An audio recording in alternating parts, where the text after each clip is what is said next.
Hello, welcome to Navajo County Connection. I'm Dawnafe Whitesinger, County Supervisor from District 5.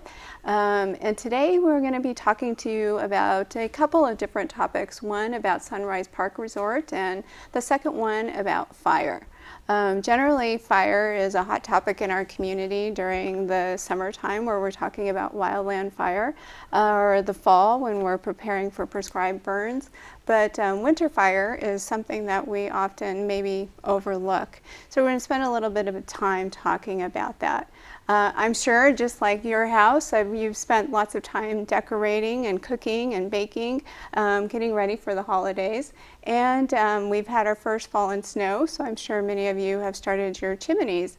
And all of these things can lead to a little bit of hazard if we're not paying attention to them. So we're going to talk a little bit about that. And one of the things that I did want to note is that a majority of the fires that start during winter time are often home related. And so for us to be more cautious is important. So today from Timber Mesa Fire District, we have Mr. Kirk Webb, who will be joining us and talking a little about holiday season and how we can be more aware of fire safety. So welcome, Kirk. Thank you. It's good to be here. Glad to have you. Before we get started, I want to give you the opportunity to introduce yourself. What is it you do for Timber Mesa, and a little bit about your history. I'm the Community Risk Manager for Timber Mesa Fire and Medical District, which, you know, if people don't know, we merged 3 fire districts, the Lakeside, the Show Low, and the Linden Fire District into one larger district, and that's where Timber Mesa's come from. So I was originally with Lakeside Fire, was the fire marshal there, and now I deal with all the community outreach, public education, fire prevention. So it's my job to try to keep the guys from going out on calls and try to create more safety within the public and the community. My family has been here since the early 1900s. My grandpa moved in here, and so we've been around for a little while.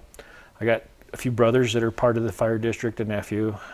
So we're very involved with the community and safety and wanting to be a part of help keep everybody safe.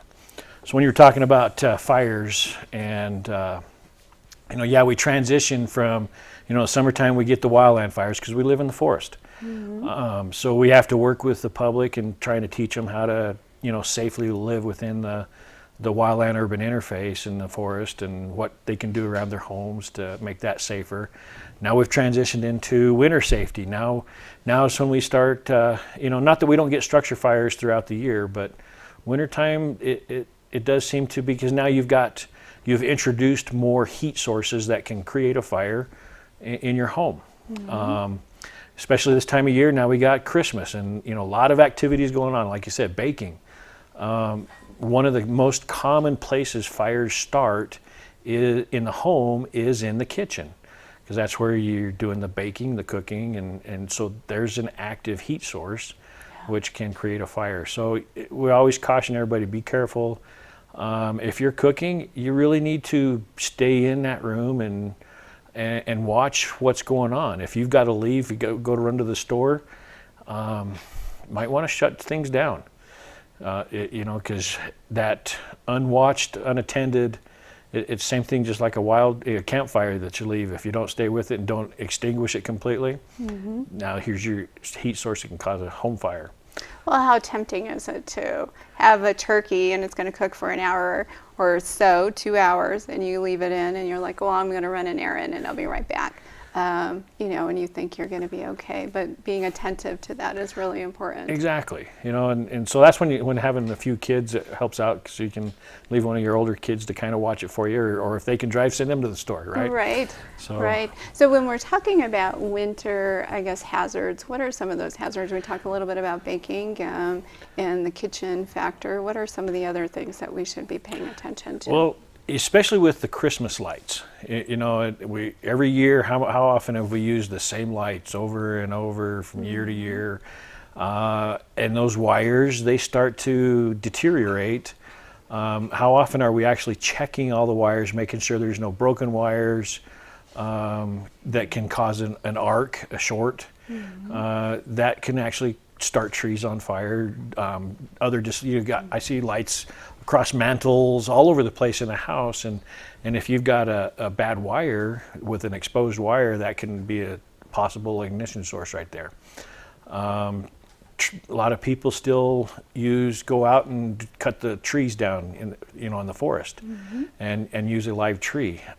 They can dry out pretty quick. In fact, I heard someone mention this year that as they're going out looking for the tree, the perfect Christmas tree to cut down, and they're going, man, all these trees, they look dry. They're already dry before you bring them home. We've been in a drought. Yeah. So they're already starting off with not enough moisture in them. And once they dry out a little bit, being inside of a house that's now, anywhere from 70 to 75 degrees or even hotter, Yeah. they dry out very quickly. So make sure that you have the way to be able to keep them watered, keep them hydrated.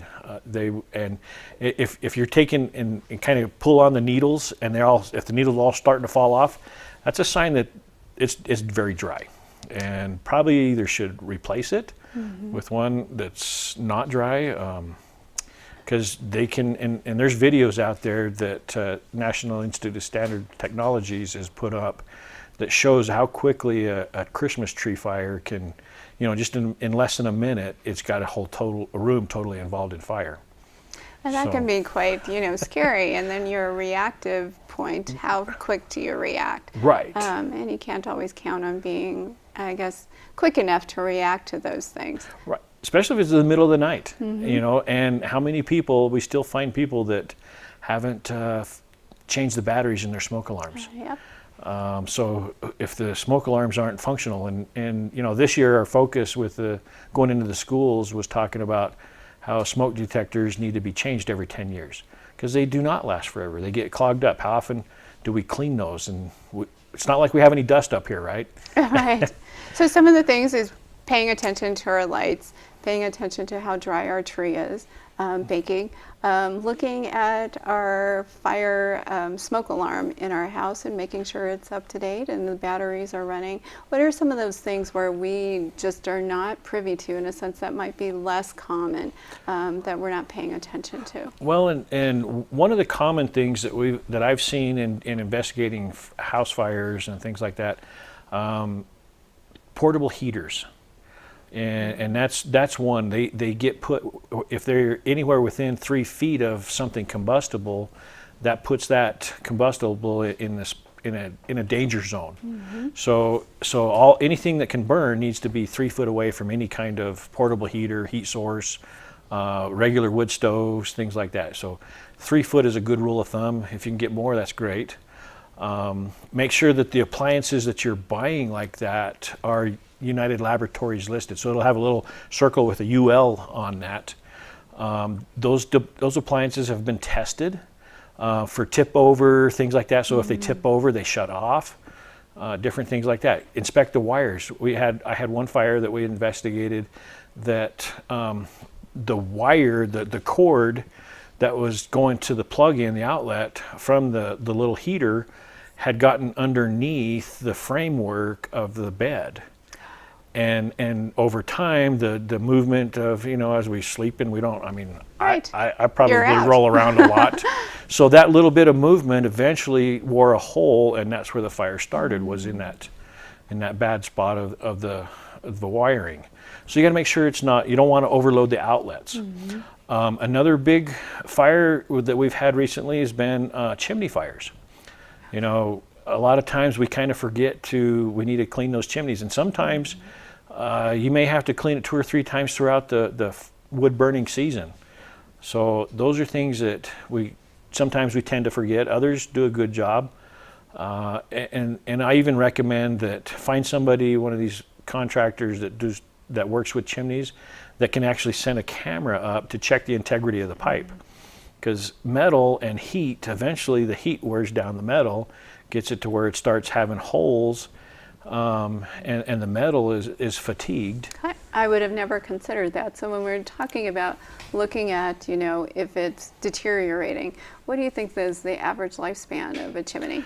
That's difficult to say because there's, the old style of chimney used to be built out of brick, and those things, there's some that are probably 100 or more than 100 years old that are still intact and work great. That's right. Yeah. The clay pipe chimneys, same thing with those. Now, if you're just using the modern way of building it is using the triple wall pipe up through a chimney chase, and they're safe.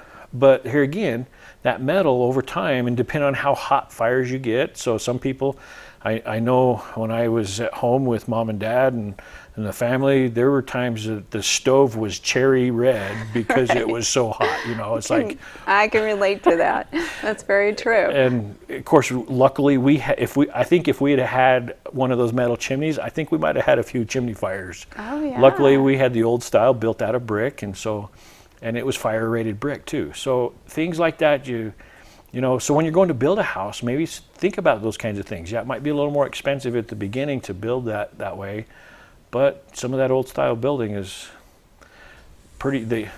it was done that way for a reason. Right. And so when we're thinking about those things, again, going back to checking the safety of our chimney, making sure that it's clean and that we're prepped and ready for the season, and I was sharing a story earlier where at one time I had put some coals out on the front porch and my front porch started on fire. And so I wasn't paying attention to how hot those coals were. And I think at that time I was like 19 years old and certainly learned a lesson. And I remember my father's, like... It's like, oh no! Right. Yeah. But in talking to you a little bit before the taping of this, we talked about, or I had asked, are you responding to, or what is the rate or average rate of winter fires in our community? And fortunately, it's been very low. And I know through your job and the work that you do in the community that's something that's very important.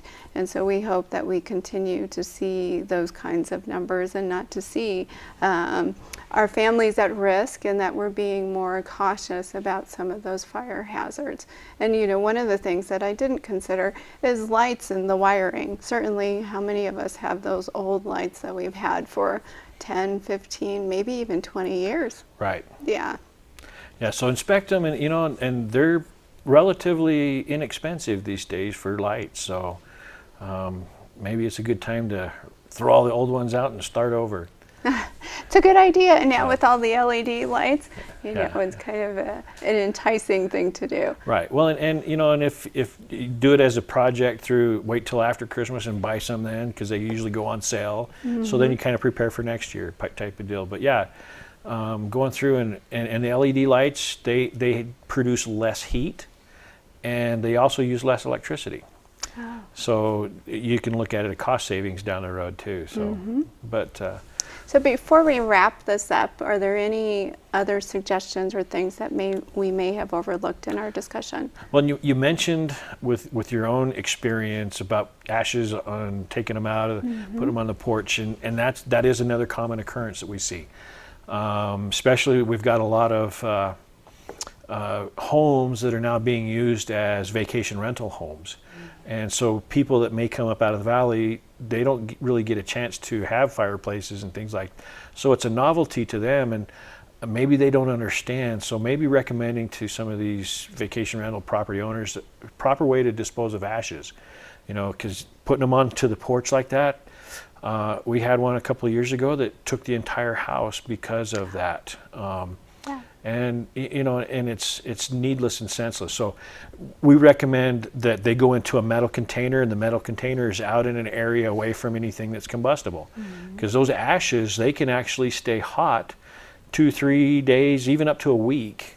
And keep them covered too, because if they're where they can be blown around if the wind picks up, well, now that the embers can be scattered down the road, and it's not unheard of. In fact, just earlier this week we had a brush fire alongside the highway. So things, and this is December. It's like, wait a minute, it's Right. it's too wet, it's too cold. It snowed the other day, and we got a brush fire, Right. and we actually Right. had 4 to 5 foot flame lengths. Which is, it's like kind of unbelievable, but it does happen. We're still dry. And you bring up a good point there as well, that we need to pay attention to our surroundings. We might not have the snow or the moisture that we hope to have, so what does that mean? We have drier conditions. So if we're having home fires and putting out the ashes outside, making sure that we're being cautious about those things. So, well, thank you, Kirk. I'm so glad that you're able to join us today. Thank you very much. It's a pleasure to be here. And happy holidays. Thank you. Merry Christmas to you. Well, thank you so much for sticking around with us. We'll be right back with our next guest.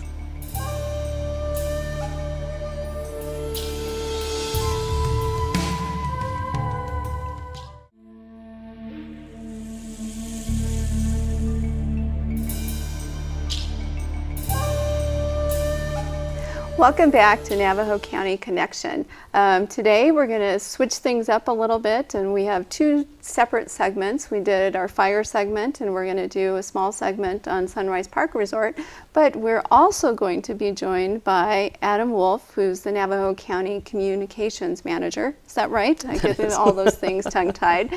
And welcome, Adam. Thank you for having me. It's nice to be here. It's good to have you here. Before we get started in talking about Sunrise, I'm going to give Adam the opportunity to discuss who are you? Tell us a little bit about yourself. Well, as you mentioned, I'm the communications manager for the county. So what that means is I deal with any media requests. I do the social media. Basically, my job is to keep the public informed. So if we're not getting calls asking, what's going on in the community because they feel that they know it, be it newspapers, social media, whatever medium we get out there, I've been doing my job right. So that's what we strive to do, and been doing about 9 months, so fairly new to the county, but I did grow up in the area. So yeah, you grew up in Pine Top, right? I did. Graduated from Blue Ridge? Yep, I went to Blue Ridge High School, graduated in 2008. Yeah. So went away to college, moved around a little bit, but found my way back, and happy to be here.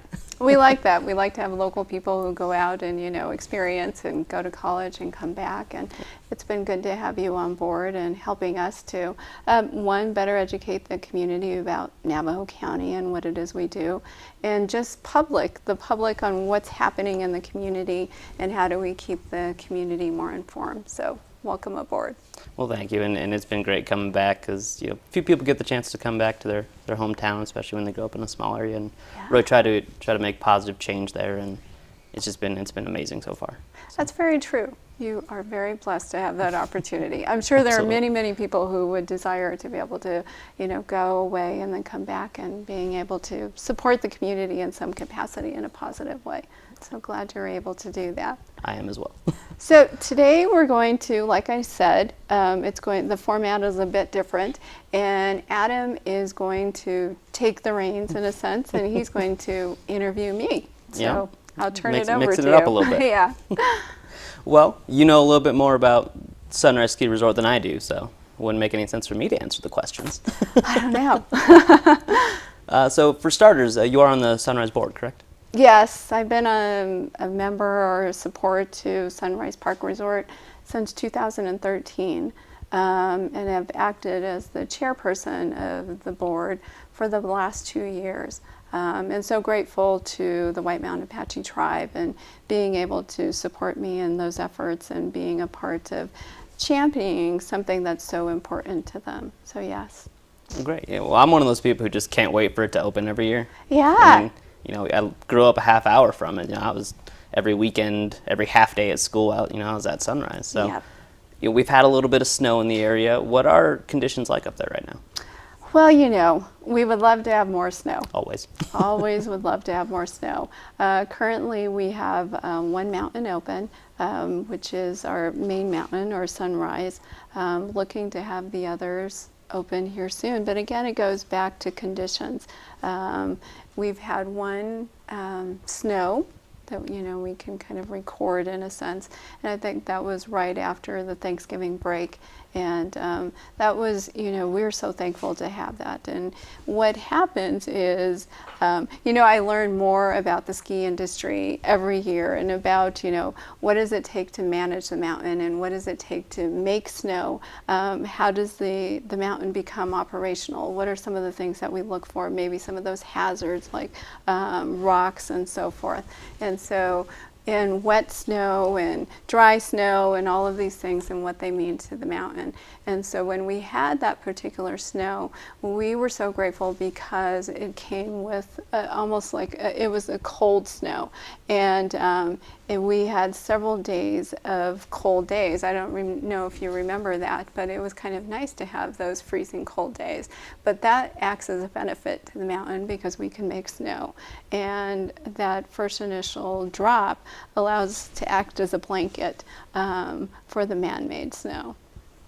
Great. Well, you mentioned that the Sunrise Mountain itself is open. Is it open all the way to the top, or are there still limitations? Currently, we have 3 lifts that are open. We have the main lift that goes to the top of Sunrise Peak, midway, and I believe it's lift 8 who's open. And we hope to have the mountain operational or completely operational by Christmas. And again, it's all contingent on the snow. One of the things that I always say is that if it's not snowing in your backyard, it's still snowing on the mountain because we're always making snow. There you go. And I think a lot of people in the community would love to see that open by Christmas, and then start the new year on the mountain. That's always great. If people have more questions, where can they go to get information on the resort itself? Well, you can go directly to their website. It's sunriseskiparkaz.com. And you can also go to the Facebook page. They have a Facebook page that they maintain. I was looking at the web page actually this morning, and what they do is they do an update on, if an additional mountain is going to be opening or an additional run, or what are the conditions like. So they try to provide when something substantial happens, as far as like if a run is opening or if there's a decent snowfall. So check that out every once in a while, and people will be updated on what's going on the mountain. Great. And there's also the live camera that shows you current conditions. That's always fun to check out, Yeah. especially when it's not quite open yet and you see the snow start building. Makes me very excited. Yeah, the webcam is a great benefit, and I was looking at the webcam actually again this morning, and it's so beautiful to see the snow out there. But certainly, we see blue skies, and I know for our complete mountain community that we're all hoping for snow. I know it's a large impact to the economy and commerce, to our local community and business owners who thrive on the ski industry, or snow and people coming up to recreate in whatever capacity. So we're certainly hopeful that the snow gods are kind to us, and that we get plenty of snow this coming season. Absolutely, and it also helps us when the dry season comes along. Then we have that moisture base in the area, maybe less chance of a wildfire, which is what we all hope for. Right, and that kind of brings this conversation full cycle in a sense. And we talk about the impact of moisture in our local communities and how dry we have been in this drought for how many years now. And I think going back to Sunrise, one of the things that I did want to bring to the community's attention, and that's something that Sunrise is prideful in, is that we employ over 400 employees, and 80% of those employees are White Mountain Apache, and the others come from surrounding communities, Pine Top Lakeside, Show Low, Eager, and we are last year we put $2.6 million in salaries. And I always look at that is that we're adding to the economy, that those individuals are going to spend their money going to the grocery stores and going to local stores. So we're grateful that we can provide those services and employ so many people on the mountain. Absolutely, yeah, it really is just a great thing that we have that in the region, for one, and then what it provides in so many aspects that people wouldn't think of it, as you said, with the jobs, with the money that comes in to the communities, with the visitors that come and stay in the different communities. It does so much for the region. Mm-hmm. But you know what, that's all the questions I have for you, so we'll put you back in charge of the show. Okay. And no longer facing the firing squad. Well, thank you, Adam. I know it's a rare thing to be interviewed, and it's a little nerve-wracking. Just to talk to you a little bit about Navajo County and what's happened in the past year. What are some of those highlights of 2016? So much happened in our area in 2016. Now, I didn't come back until March, but even from March to now, so much has happened. Unfortunately, there's a couple things, the Cedar Fire we had, the shooting at the Superior Court, we had the unfortunate death of Show Officer Darren Reed. Those are probably the three things people are going to remember most, but what I remember is how the communities came together in all those. So many areas, something bad happens, communities fall apart, but not here, and it's why we love living here so much. Everyone rallies together, be it whether it's to protect our homes, to take care of a family in need.